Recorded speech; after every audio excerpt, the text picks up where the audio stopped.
Okay. See you later. Bye. Oh, right. So that's it. It's day number 2. Living with the e-transporter. I put the comfort thing set last night. I set it when I got home to come on departure time at 6:05. So this actually came alive at like 5:30 this morning. So my window is just up there. So if you're a light sleeper, when this kicks in, the heater, it does wake you up a little bit. So it's just like a fan noise. And I've just tried locking it now. Right, this door's open. So when the door's open and you try and lock it, it beeps twice. And the horn on this thing, I'll try later, is the crappiest horn I've ever heard in my life. Right, it's lovely and warm in there now though. The heated seat is on.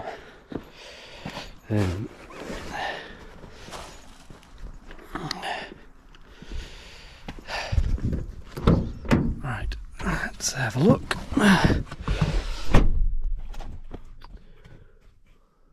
What's this doing? Start. It's on. So 99% battery. So it's dropped 1% already. I don't know why. It's just literally took it off charge. It's on 99%. 168 miles. It is a little bit like driving with your fuel light on, and I think that's the biggest issue here. I mean, you get 200 miles. Oh, it's not even 200 miles. It's 168 miles.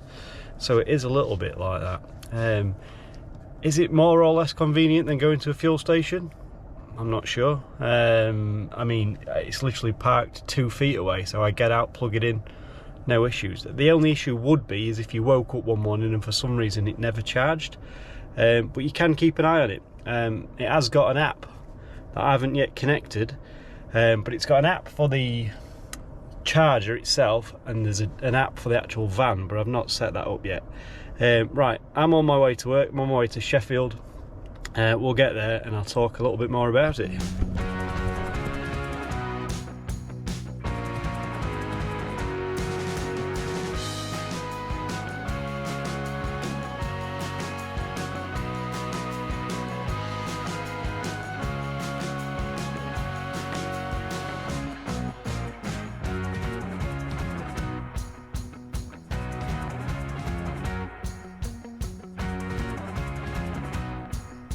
So we're just a bit further down the road now. So this is the lead mill in Sheffield yesterday where we was working. We're working just a little bit further down. So percentage wise, it is 2% lower today than it was yesterday. But I think what happened was the heated seats were on. So that's just made the difference in the percentage, I think. It is, I don't know. Yeah, does it roll your mind? Yeah, it does a little bit. But I think give it a week or so, and as long as you know that this van's going to make it to and from your 40-mile journey, I think you'll be fine. So, yeah, I think that's the main issue with electric cars, is just having that range anxiety.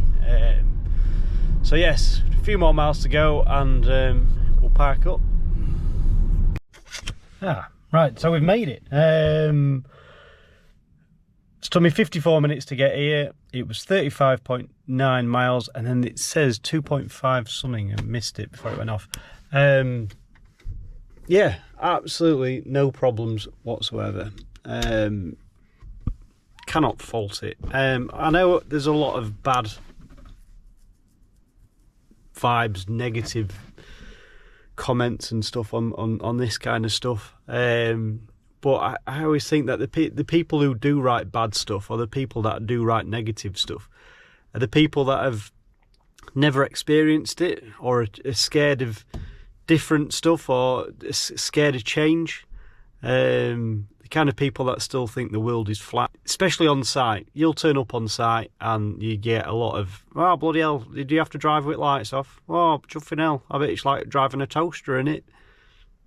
No, it's not. Don't get me wrong, when they first came out, I had like a bit of banter. I was that guy. I called it a toaster. Yeah, it's like, oh, what are you doing in your washing machine? It's like, right, okay. So yeah, that's the shit you've kind of got to deal with while driving an electric van. But the thing is, I always think that now diesel engines are nothing to write home about. I mean, modern day diesel engines now are an absolute pile of shit. And this is just innovation. It's just moving forward, I suppose. So yeah, it's moving with the times. I get that there's some kind of control in an electric vehicle. I think that there is an element of you could go to it and you have to pay a subscription. Think, right, if you want to drive this, you've got to pay $6.99 a month.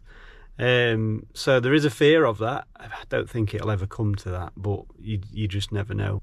I don't know. We're moving with the times and we're experiencing it and we're seeing what's going off. Right, I'm going to do a day's work and I shall be back. Hopefully the car's not been broken into, because here is quite rough. We are now parking in a pub car park, so luckily the guys let us park in here, because when we parked on the road up there, 2 of the vans have been broken into. There is one there just at the side of me. Right, let's do a day's work and I shall be back probably about 3:30. I'll see you then. Ta-ra. Well, I'll see you at 3:30. That's it, right, another day done. And she's here waiting for me, bless her. Got one of the lads to take a picture of me with her. I'll put that here for all your electrical needs. Yeah, I'm still loving it. Day 2, absolutely loving it. What I've noticed is there's nowhere to put my key, so I can keep it in my pocket, but there's nowhere really to hold it. It's not as if like there's that pocket around there, but it's too big, so it just rattles around. Now as well, charging points. So as far as charging is concerned, you've only got that USB socket and that USB-C and a 12-volt cigar lighter. So yeah, as far as charging, there's not a lot. So nowhere to put your key, not a lot of car charging, and there's no adaptive cruise. It's got cruise control, no adaptive cruise. I'd assume that this would have adaptive cruise and it follows the car in front nicely. I found out the hard way yesterday as I nearly run into the back of a car. I just assumed it would just follow the car in front. The car stopped and I was still tramming along, having an absolute mare at the moment. So the GoPro here, I'm just trying to use it, but every battery I've charged last night, and every battery it says it's flat. I don't know if that's the cold taking out of it, but that said, usually the cold as well zaps the energy out of batteries, so that can sometimes play against this car as far as the weather. So it has got a heat pump to keep the batteries cold, to keep them warm, but yeah, the cold weather absolutely zaps batteries. Right, there's no job to do tonight, so it's literally just a case of just heading home. 70, what we got? If she wakes up, we've got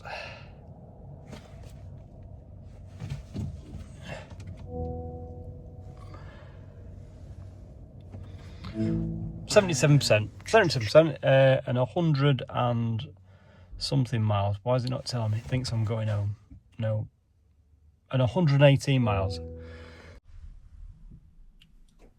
So there we are. I'm having trouble with this camera. I'm going to punch its eyes off.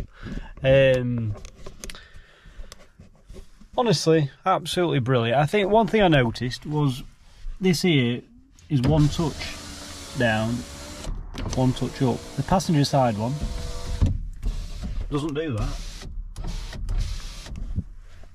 You've got to keep your finger on it. Now you think, well, that's not really a problem, but when I'm eating an apple, and I can, what I like to do is, while holding the steering wheel, is press that once and then throw that out of the window. I don't know if that's littering. It's an apple, probably not. It's usually into a hedgerow, not someone's front garden. But yeah, that was usually a handy feature in previous cars. So just one touch, that was quite good. So there's nowhere to keep your key, as I've mentioned before. That rattles around if you put it in there. There's nowhere direct, so if this here was a little cubby holder, you could have just thrown it in there. Maybe in the door pocket. It's not really ideal. I've just thrown my phone in there as well. And I think the ID Buzz has a lot more charging stations, a bit more charging ports, and somewhere to put your phone. I'm sure it's got wireless charge on it, I think. I could be wrong. So yeah, there's just not enough charging points for me. Especially if you had something up there, you could have been out of the way and kind of lead free. But as it is, we haven't got it. So, but never mind. So, all good. I've just had to put that in there just to stop my bag flying around. So next thing is going to be, I'm going to order some mats and I'm going to order some seat covers, just to kind of keep the dirt and muck off of it, because I've been on site today and it's absolutely filthy. I'm filthy. It's not good at all. But yeah, what we on percentage wise? I just felt like someone just kicked a ball against Van. What are we on? Okay, 57%, 84 miles. And I've literally been to Sheffield and back. The true test is going to be Thursday, Friday when I'm in Leeds. Now Leeds is 50 miles there, 50 miles back. So it's a 100-mile round trip. So that's just taken us over into the 60-mile mark. But we'll see what happens. But that's Thursday, Friday. Wednesday, back to Sheffield. See how we get on. But it might just be a brief one. But yes, this is a week with the transporter, e-transporter. So far, so good. I'm impressed. I'm facing this way because I'm going back out. So it's not yet on charge. So all good. Right. Good night. I will see you tomorrow morning. Ta-ra.